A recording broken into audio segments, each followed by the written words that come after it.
There's something unsettling about silence. A kind of quiet that stretches beyond words, beyond noise, like the stillness of an ancient tomb. It's the same kind of silence that exists in the space between stars where the light hasn't traveled yet and darkness has no end. But silence doesn't mean emptiness. Sometimes it means waiting. That's what the scientists realized when they stumbled onto something they weren't supposed to find. Something old and alien, buried in the core of what makes us human. It started with a single discovery in a research lab far removed from public eyes. At first, no one thought anything of it. Scientists routinely comb through DNA, mapping out genes, finding markers for diseases, and solving puzzles left by our evolutionary past. But they found something else instead. Hidden deep inside human DNA was a strand of code that didn't look human. It was buried so well that it blended in, but its structure felt off, like something that didn't belong. It was easy to miss, easy to dismiss. Junk DNA, they thought. Dead code. Evolution leaves behind plenty of scraps, bits of genetic garbage from our distant ancestors, relics of viruses that infected us millions of years ago. But even dead things tell stories, and this strand wasn't telling the right one. One scientist, out of curiosity more than anything else, decided to isolate the code, to study it. What they uncovered didn't make sense. DNA, for all its complexity, follows rules. A language written in sequences that biology obeys. But this fragment broke the rules. Its patterns were structured yet chaotic, like a message encrypted with symbols we didn't understand. It wasn't random. It couldn't be. The team assumed they'd made a mistake. Something must have contaminated the sample. So they checked again. Then again. But the results didn't change. The sequence was real, and it wasn't just in one person. It was in everyone. Every living human shared this genetic anomaly, tucked away like a forgotten secret. That's when the silence started to feel heavier. If this sequence had been hiding in our DNA for so long, where had it come from? And why? They ran tests. At first they looked for viral origins, because that's what this resembled. A retrovirus. Millions of years ago, retroviruses infected our ancestors, merging with their cells, leaving their mark in our genes. Most of them died off, rendered harmless by time. But this fragment was different. Its structure looked ancient, far older than any known human ancestor. The calculations suggested it had been present for millions of years, long before humanity ever existed. But that's impossible, they thought. How can something so foreign be part of us? That's when someone brought up panspermia. The idea that life didn't start on Earth, that it arrived here, carried across space on comets or asteroids. What if this wasn't just a virus? What if it was something older, something alien, and it arrived on Earth long before humans? The lab fell quiet at that suggestion. No one likes the idea that we aren't alone in the universe. It's comforting to believe that humanity grew here, on Earth, untouched and unique. The scientists, brilliant as they were, didn't like where their research was taking them. But science doesn't care about comfort. Science only cares about what's true. They analyzed the code further, looking for clues, tracing its history through the genome. If this sequence had been passed down for so long, it had to tell them something. But the deeper they looked, the stranger it became. It wasn't a single virus. It was fragmented, incomplete, as though it had broken apart over time. Like an ancient machine rusting away, its pieces scattered and forgotten. And yet, some pieces still worked. They ran simulations, just simple tests, environmental stressors meant to trigger dormant code. What happened next chilled them. For the first time in millions of years, the sequence responded. It wasn't alive, not in the way viruses are alive, but it wasn't dead either. Some fragments assembled themselves, forming patterns that seemed deliberate, as though the code had been waiting for something. It wasn't a virus anymore. It was a question written into our DNA by something, or someone, we couldn't understand. And this was only the beginning. At first, the fragment of DNA looked like any other leftover from evolution, useless and broken. The team called it junk, because that's what they were taught to call it. But one researcher couldn't shake the feeling that something was off. The patterns in the sequence weren't random. They were too precise, too structured, like pieces of a machine that had been taken apart and scattered. And machines, even broken ones, don't show up in nature without a reason. So they dug deeper. The first breakthrough came when they isolated the sequence and exposed it to simulated environmental stress. Just a test, they said, a way to see if the fragment reacted like old viral DNA. Most of the time, these experiments produced nothing. Dead code doesn't wake up. But this time, it did. It wasn't dramatic at first, just small changes, shifts in the sequence that hinted at activity, enough to catch their attention, enough to make them uneasy. They repeated the test. Then they tried different simulations, heat, radiation, chemical exposure, and each time the sequence responded. It was alive, but not like any virus they'd ever seen. Viruses are simple. They invade, they replicate, they move on. This fragment, it didn't behave like that. Instead, it seemed to be waiting for the right signal, the right condition.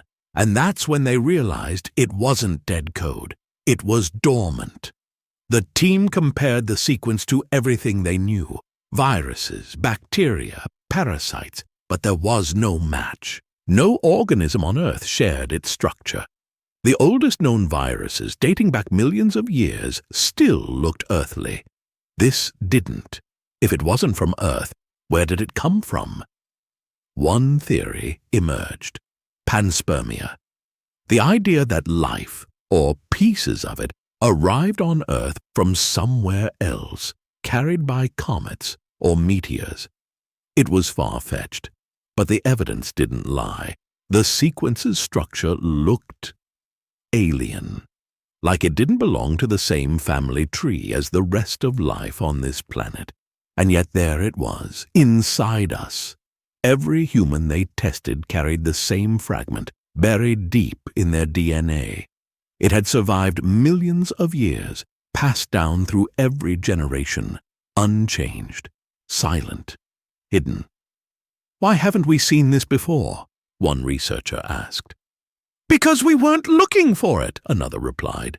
That was the unsettling part. It wasn't hard to find. It had always been there. Scientists just never thought to question it. They dismissed it as junk, as meaningless. But the more they studied it, the more deliberate it seemed, like someone, or something, put it there. The deeper they analyzed the fragment, the stranger it became. Pieces of the sequence started to resemble functional code, like instructions written in a language they couldn't quite understand. And some of those instructions, they looked incomplete, as though something was missing, like a machine with parts waiting to be put back together. The realization was slow but terrifying. This wasn't a relic. It wasn't junk. It was a program.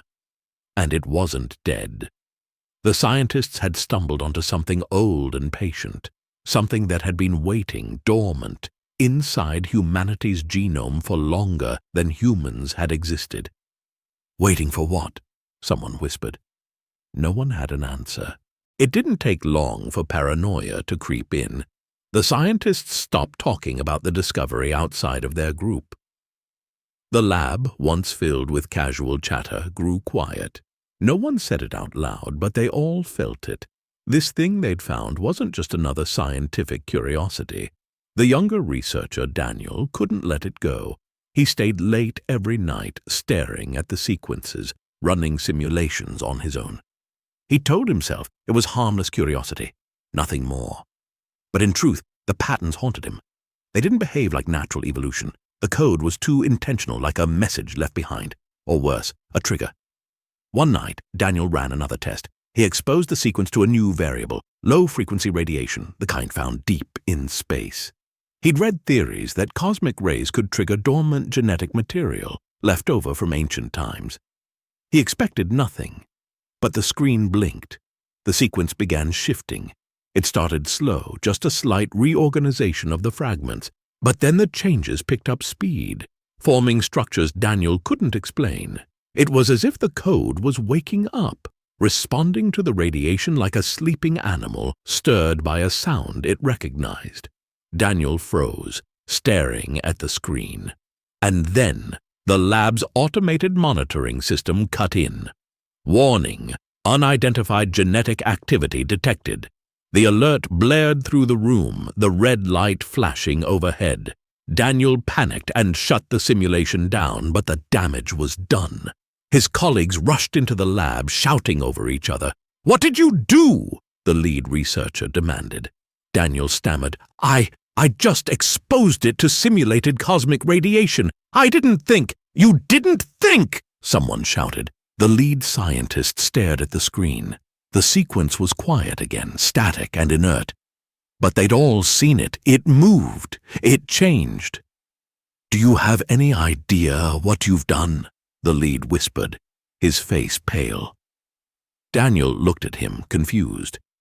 "It's just a fragment," he said. "It's not alive." The lead turned to him, and his voice was low and trembling. "Then why did it react?" For the next few days, the lab was in chaos. The team tried to recreate Daniel's results, but carefully this time. They controlled every variable. The code behaved the same way every time they exposed it to low-frequency radiation. It wasn't random.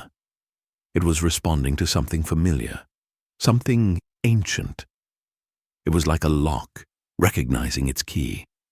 The patterns that emerged weren't complete, but they were unmistakable. The sequence wasn't just responding. It was assembling, rebuilding itself piece by piece, as though it had been waiting for the right signal to wake up. The implications were terrifying. This wasn't just a dormant virus or a fragment of DNA. It was more like a machine. A machine embedded inside us, passed down for millions of years and waiting for the conditions to activate. But activate what? Some of the team began to panic. The lead researcher held an emergency meeting and locked down the project. No data could leave the lab. No one could talk about what they'd found. "This is beyond us," he said, his voice low. "We don't know what we're dealing with. If this is what we think it is, we need to stop before we wake something up." "But we already have," someone whispered. As days turned to weeks, tension hung over the lab like a storm cloud. The team kept working, but no one trusted each other anymore. Sleep-deprived and terrified, they began to ask questions they couldn't answer. What was this code designed to do? Who, or what, put it there? And most importantly, was it still watching? Daniel, unable to let it go, started pulling old records. He combed through data on unexplained genetic anomalies, strange disease patterns, and ancient human remains. What he found made his blood run cold. Throughout history, humanity had faced inexplicable events, sudden jumps in evolution, strange mutations, and even ancient mass extinctions. The fossil record was full of gaps and mysteries. What if the alien code had been responsible? What if during times of great stress, asteroid impacts, global extinctions, the code had activated, rewriting DNA to create something new, something stronger? What if humanity itself was the result of an alien failsafe, a program designed to ensure survival, no matter the cost? Daniel didn't know whether to feel awe or terror. If this was true, then humanity wasn't an accident. We were engineered. But by what? And why did it stop? Daniel couldn't shake the feeling that they were missing something. The alien sequence wasn't just a message or a virus. It was a system, a machine with a purpose. And like any machine, it had to be incomplete without its instructions. One night, after everyone had left the lab, Daniel found himself staring at the data again, the same strange patterns, the same broken fragments of code. He ran a search for similarities, anything that might connect this sequence to something else on Earth. The results came back empty. Frustrated, he expanded his search. If the answers weren't on Earth, maybe they were out there, in the cosmos itself. He sifted through astronomical data, particularly from radio telescopes scanning space for signals. It was a wild idea, a desperate one. But then he found it. Deep in the archived data, signals collected from the furthest corners of space, there were echoes, weak, scattered, barely recognizable, but unmistakable. The patterns matched the alien sequence. Daniel sat back, his heart pounding in his chest. He rechecked the results a dozen times. But the match was there. The sequence embedded in our DNA wasn't unique to us. Somewhere across the vast darkness of space, the same signal was calling out. And it was being answered. Daniel brought his findings to the lead researcher the next day. The older man listened quietly, his face drawn and pale, as Daniel laid out the evidence. The alien sequence embedded in humanity's DNA wasn't unique. It existed elsewhere in the universe.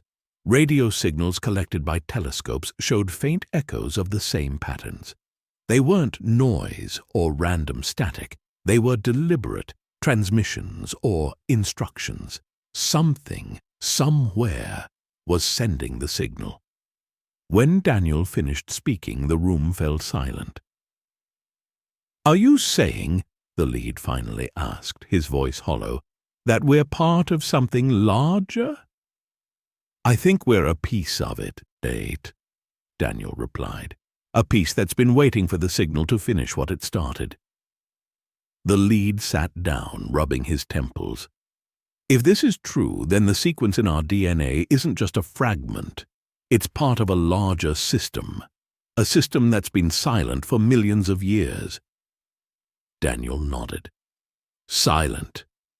Until now. The lab erupted into chaos after that meeting. Some scientists wanted to pull the plug, to destroy everything and forget they'd ever uncovered the sequence. Others argued that they couldn't stop now.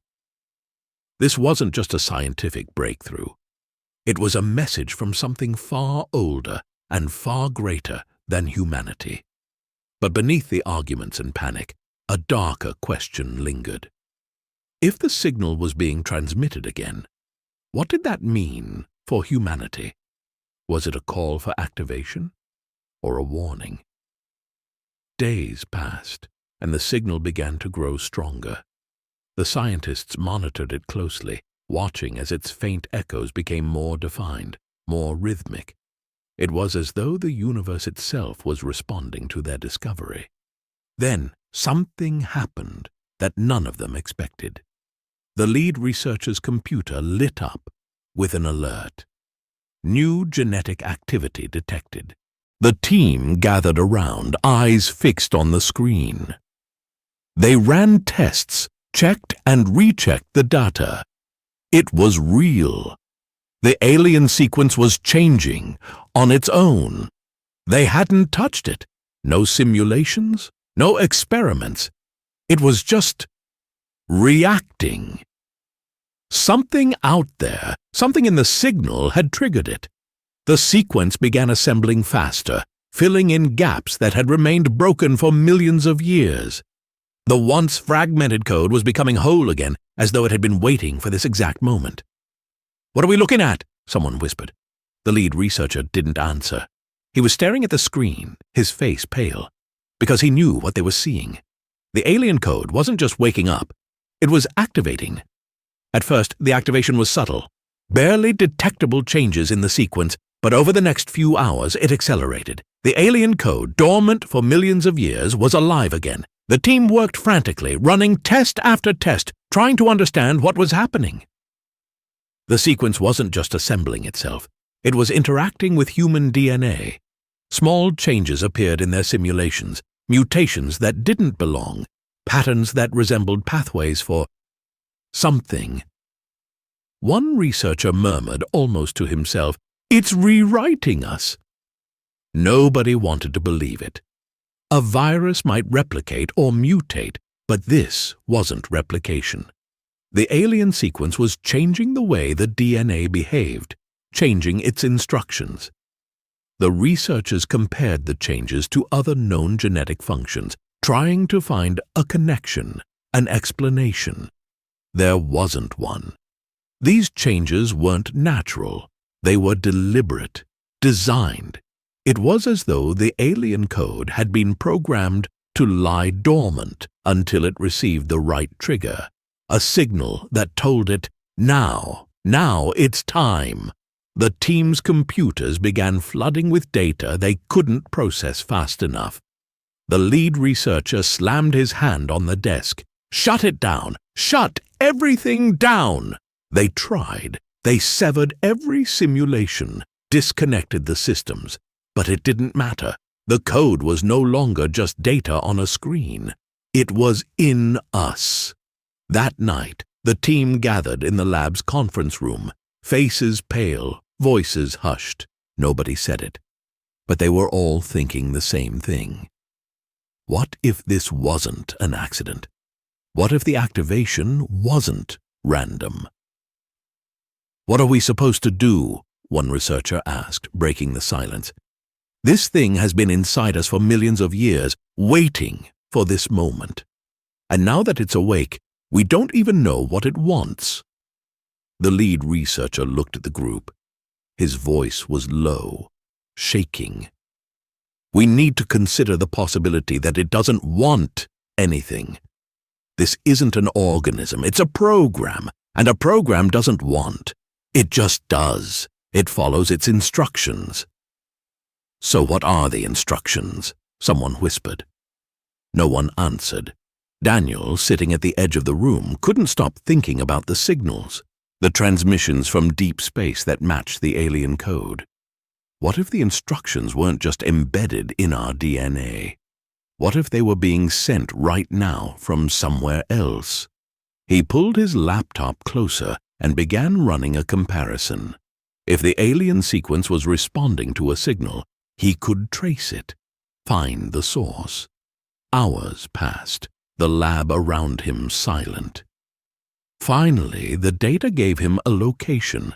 The signal wasn't coming from Earth. It was coming from somewhere much farther away, a point deep in space, near the edge of the observable universe, a place where light had barely reached us. The signal wasn't just triggering the code, it was calling to it. Daniel's throat went dry. "What if this is a beacon?" he muttered aloud. The lead researcher standing behind him stared at the screen. "A beacon for what?" Daniel turned slowly to look at him, his face pale. "To whoever put it there." The team erupted into chaos again. Some believed it was a message, a way for an ancient intelligence to check in on their creation. Others thought it was something worse, something designed to trigger humanity's transformation into whatever they were meant to become. The lead slammed his fist on the table. "We can't afford to speculate. If this signal has woken the code in us, what happens if it keeps broadcasting? What happens when the sequence fully assembles itself?" A younger scientist spoke up, her voice trembling. "What if it's already happening? What if this isn't just a reaction in the lab? What if the signal is waking the code in everyone?" The room fell silent. If that were true, then the alien code wasn't just assembling here. It was assembling everywhere. Every human being on Earth carried the sequence. Millions of years ago, it had embedded itself into us. Now, it was waking up, and there was no way to stop it. That night, Daniel couldn't sleep. He sat alone in the lab, staring at the data, the changes in the sequence, the signal from deep space, the eerie silence of the universe. It all pointed to something bigger, something beyond human understanding. Then his computer lit up. A new data feed appeared on the screen, sent automatically by the lab's monitoring system. Daniel's heart stopped as he read the message. Genetic anomaly detected in human population samples. He opened the file, hands shaking. The alien sequence wasn't just active in their simulations. Changes were starting to appear in real people. Small, almost undetectable mutations in their DNA. Patterns identical to the ones the lab had triggered. It was spreading. The signal was working. Daniel whispered to himself, his voice hollow. It's already begun. The lab's atmosphere had shifted. It was no longer the sterile clinical environment of scientific curiosity. It felt like a war room. The team worked silently, each of them aware that they were no longer looking at a mere discovery. They were witnessing an event, a chain reaction they couldn't stop. The alien sequence wasn't just reactivating, it was spreading. Daniel continued monitoring global genetic databases, searching for anomalies. What he found confirmed their worst fear. Identical mutations had begun appearing in medical samples worldwide.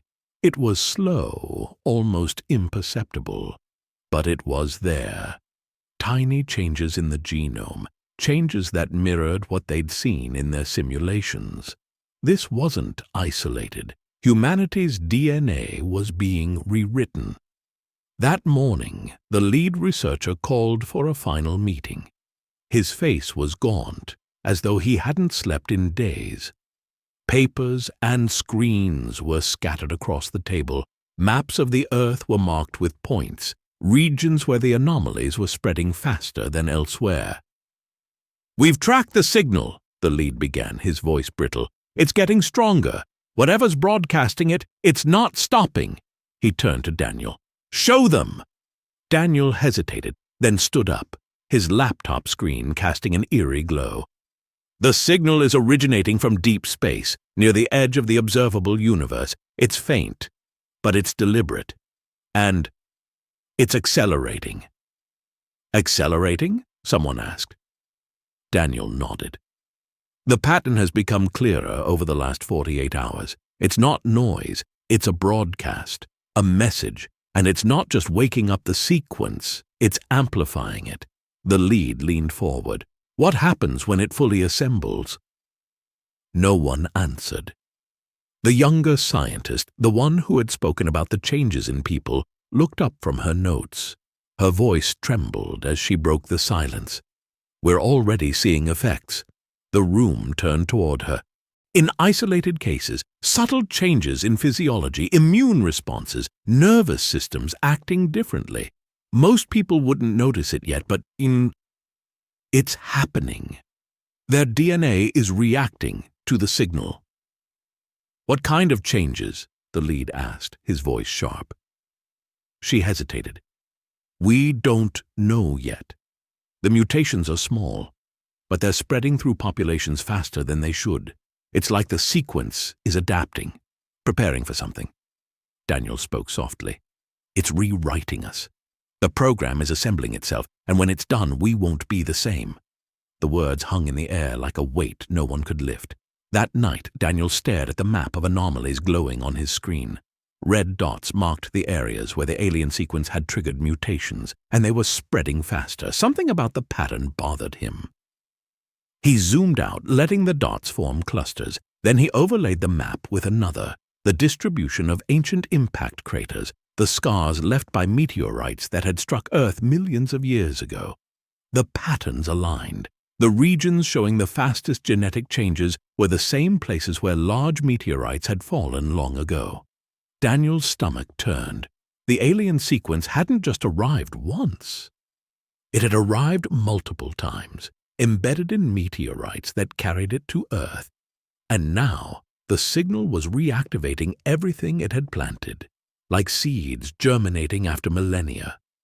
This wasn't evolution. This was cultivation.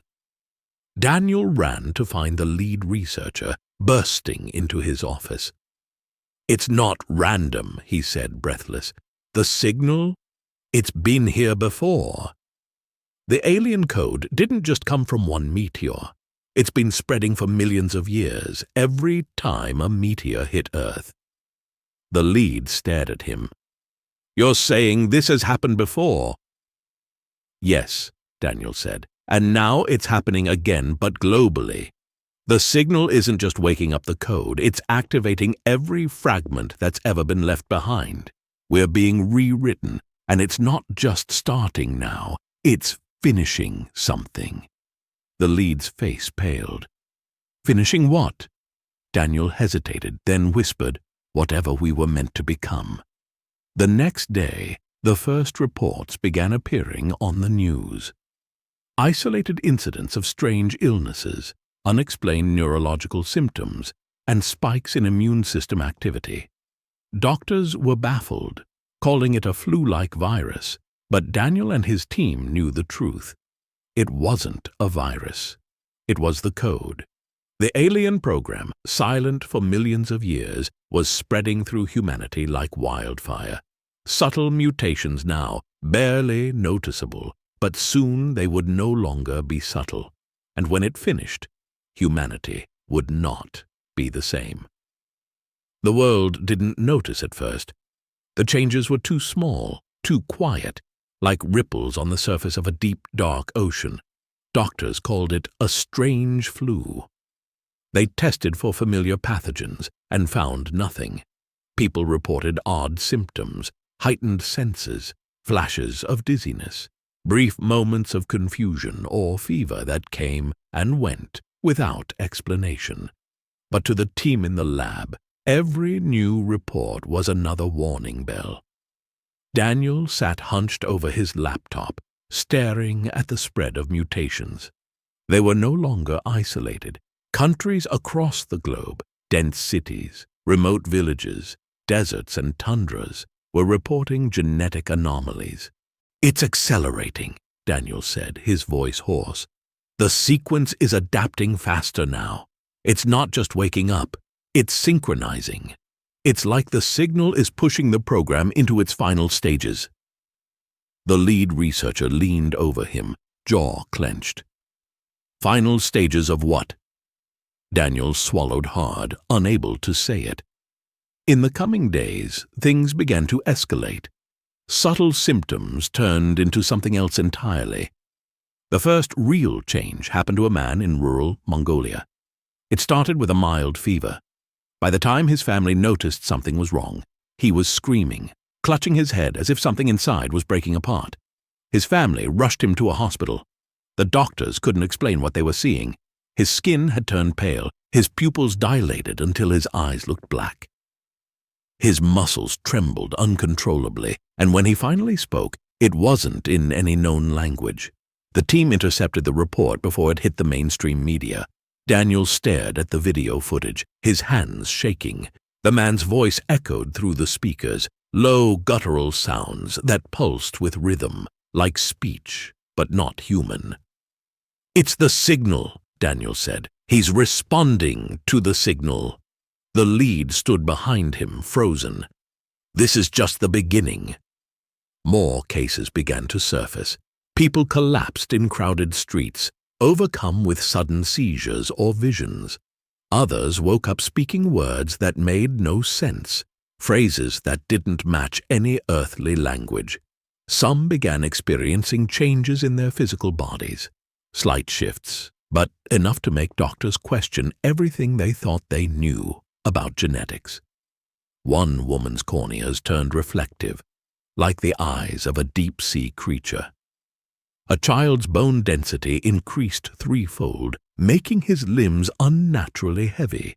A man's hearing became so sensitive that normal conversation sent him reeling in pain. "These aren't mutations," one scientist whispered. "They're adaptations." Adaptations to what? To survive something or to become something else entirely. Inside the lab, panic turned into despair. The signal was everywhere now, broadcasting through the atmosphere, through the very Earth itself. It was impossible to block or stop. Daniel knew they were out of time. He stared at the maps of the anomalies, at the spreading signal, and at the footage of the infected. "We're not the final version of humanity," he said softly. "We never were. We were the blueprint." The lead researcher's voice trembled. "Then what comes next?" Daniel didn't answer. He couldn't, but deep down he knew. The alien code wasn't random. It wasn't a virus. It wasn't an accident. It was a system. A system that had been waiting for the right moment, the right signal, to complete its purpose. And now that moment had arrived. Humanity was changing. The final footage Daniel pulled that night came from a small, isolated research station in Antarctica. The team there had been exposed to the signal for weeks without realizing it. One of the scientists recorded a video message before the transmission cut off. Her face was gaunt, her voice trembling as she spoke. "We're hearing it now, all of us. It's not just in our DNA anymore, it's in our minds. It's talking to us. I don't know what it wants, but—" She paused, looking off-screen as though she heard something. Her eyes widened, and then she whispered, "They're here." The video ended. Daniel sat alone in the lab, staring at the empty screen. The signal had done its work. The alien code was complete, and whatever came next was already beginning. The world began to unravel. It started with whispers, rumors of strange behavior spreading like wildfire. Entire villages in remote areas fell silent overnight. In cities, people were found wandering the streets in a trance, their faces vacant, their eyes reflecting something else. Governments scrambled to respond. Doctors blamed it on stress, on unknown pathogens. But the truth couldn't be hidden for long. The changes were undeniable. People were becoming different, and those who weren't changing were hearing things. Across the globe, individuals reported the same phenomenon. A voice, soft at first, like a hum in the back of their minds. It wasn't language, not exactly, but it resonated in their thoughts, pushing deeper. Those who heard it described the sensation as both terrifying and familiar, as though the voice had always been there, waiting. In the lab, Daniel watched it all unfold on the news feeds. His hands trembled as he scrolled through reports. Footage showed crowds of people standing motionless in streets, eyes blackened and bodies unnaturally still, as if they were listening to something no one else could hear. The alien code wasn't just rewriting humanity, it was connecting us. The signal had become a bridge, one linking humanity to something far beyond Earth. The lead researcher slammed his fist onto the table, shattering the silence. "We've failed! We've let this thing out, and now it's everywhere!" Daniel looked at him, hollow-eyed. "We didn't let it out. It was always there. It's just awake now." "Then we need to stop it," the lead growled. "If we can disrupt the signal, we might be able to halt the changes." But Daniel shook his head. "It's too late. This isn't something we can turn off. It's not a broadcast. It's a summon. The signal didn't wake the code for no reason. It's calling something to us. Or calling us to it." The words hung in the air like smoke. "What are you saying?" one scientist asked quietly. Daniel hesitated, then whispered, "This is a message, a response to whoever left the code here millions of years ago, and now they know we're ready." "Ready for what?" Daniel's voice cracked. "For them." Over the next few days, the changes accelerated.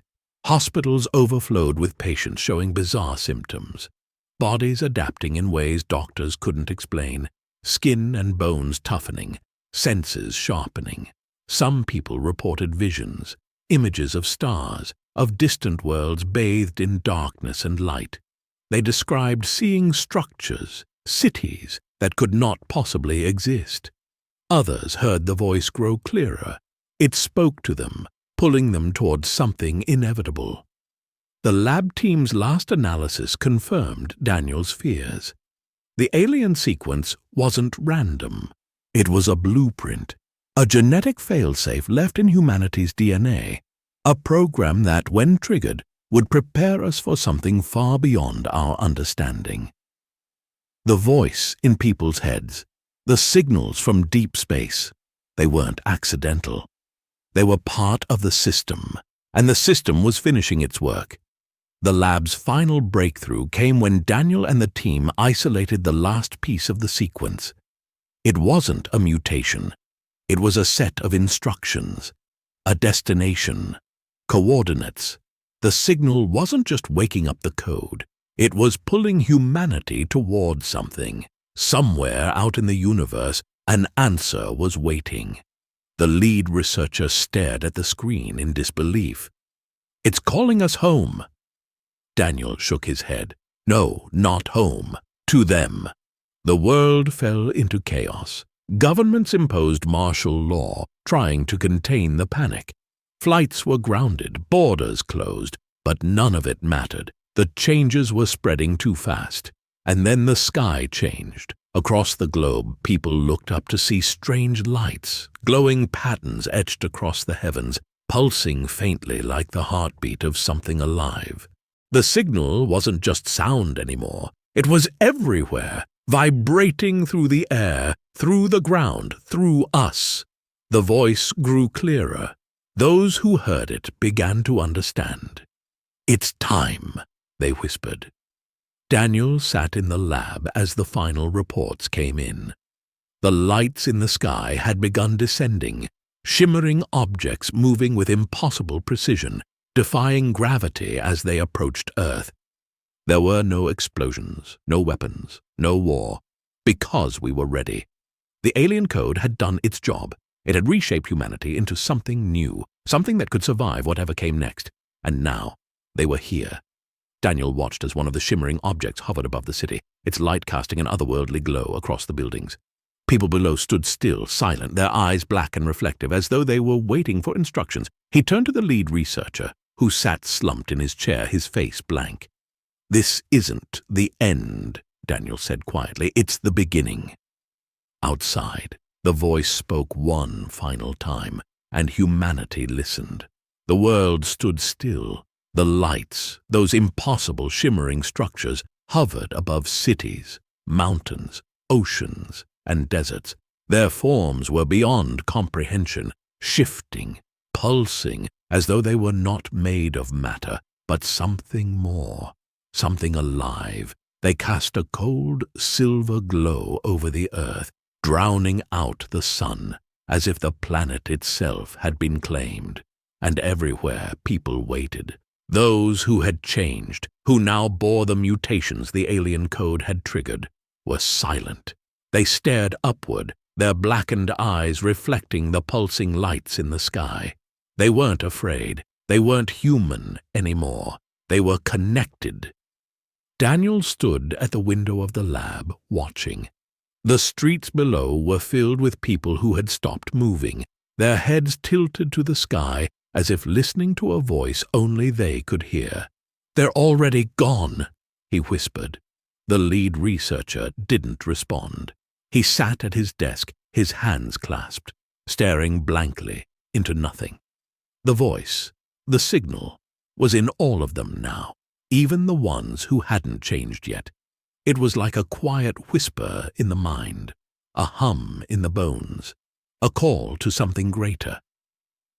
Then it happened. From the center of the sky, the lights descended further, one by one, touching the earth. When they landed, they didn't make a sound. The ground beneath them didn't crack. They simply merged, as if they'd always been part of the world. And when the first one touched down, the changes began in earnest. Those who had been listening fell to their knees. Their bodies shook violently, their spines arching, as though something inside them was breaking free. Daniel backed away from the window, his chest heaving. "It's starting!" The lead researcher finally looked up. His eyes were empty. "This was never a virus. This was never a program. This was evolution." Daniel turned to him, his voice shaking. Evolution into what? The lead smiled faintly, and for the first time, Daniel noticed something wrong about his expression, something unnatural in the way his mouth curved. Into them. Outside, the first of the changed people rose to their feet. Their movements were smooth but unnatural, as if their bodies were learning how to function in new ways. Their eyes reflected the lights in the sky, and when they spoke, it wasn't in words. It was a deep vibration, a sound that resonated through the streets like a song of something ancient and eternal. Daniel felt it in his chest, a vibration rattling through his ribs, through his skull. He clutched the edge of the table, gasping. The lead researcher stood slowly, his posture no longer human. He turned to Daniel, and his voice came out layered, like two people speaking at once. You were the seed. Now you are the harvest. Daniel stumbled backward. What does that mean? But the lead wasn't looking at him anymore. He was staring out the window, his black eyes reflecting the silver lights, the impossible forms moving through the streets. Around the world, the same thing happened. Cities fell silent as more of the changed people emerged. Those who hadn't yet transformed collapsed, writhing as the alien code worked its way through them. Bodies convulsed, minds broke, and then they changed. The voice, now deafening in its silence, bound humanity to a single purpose, a single thought that stretched across the globe like a network. The earth itself seemed to vibrate, as if responding to the call. Daniel ran. He bolted from the lab, down hallways littered with abandoned papers and broken equipment. He passed his colleagues, those who hadn't resisted the signal, standing perfectly still, their heads tilted up toward nothing. Outside, the air was heavy. It hummed with the frequency of the alien signal, pulsing through everything, stone, metal, flesh. Daniel could feel it in his skull, scratching at the edges of his mind. He turned a corner and froze. A crowd of changed people stood ahead, their black eyes fixed on him. Their faces were blank, expressionless, but somehow knowing. They began to step toward him in perfect unison, their movements unnatural, almost mechanical. Daniel staggered backward. No! But there was nowhere left to run. In the distance, the sky split open. Above the horizon, something vast and incomprehensible emerged from the darkness of space. It wasn't a ship. It wasn't a machine. It was alive, a form so massive that it defied the mind, its edges shifting, its presence warping the very air. The lights had been the heralds. The alien code had been the key.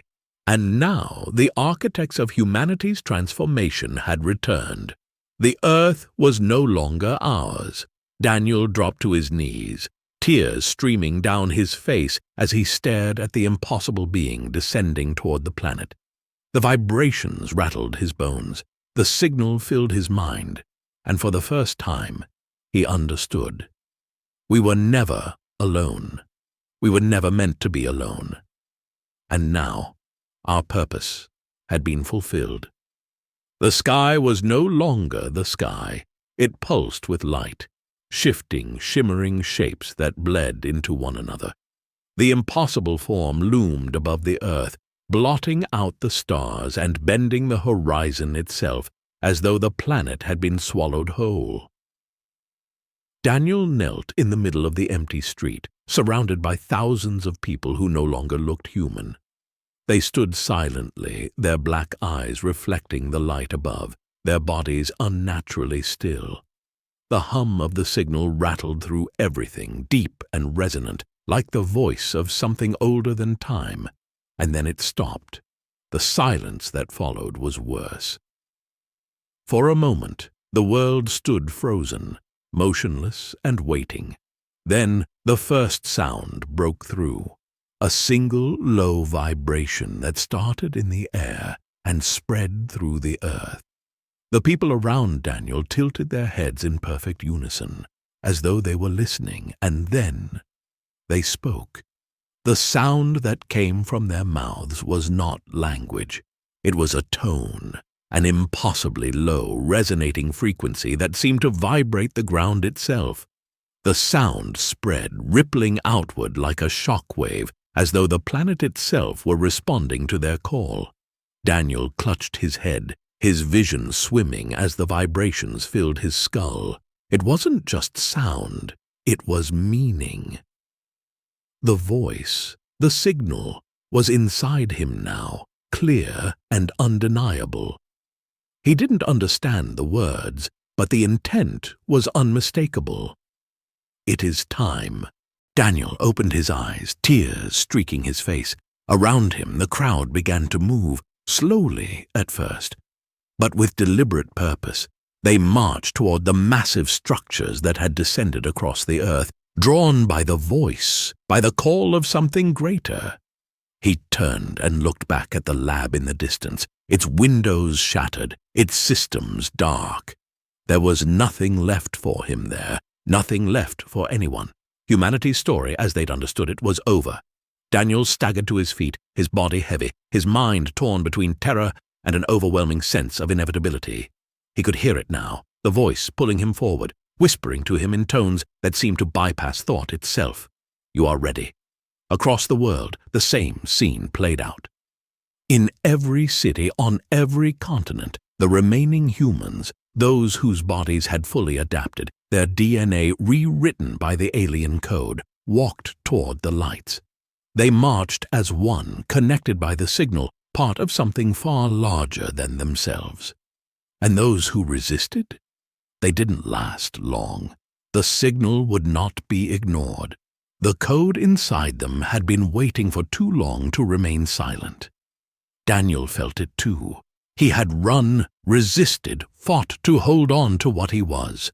But the voice was inside him now, clawing its way through his thoughts, unraveling everything that made him Daniel.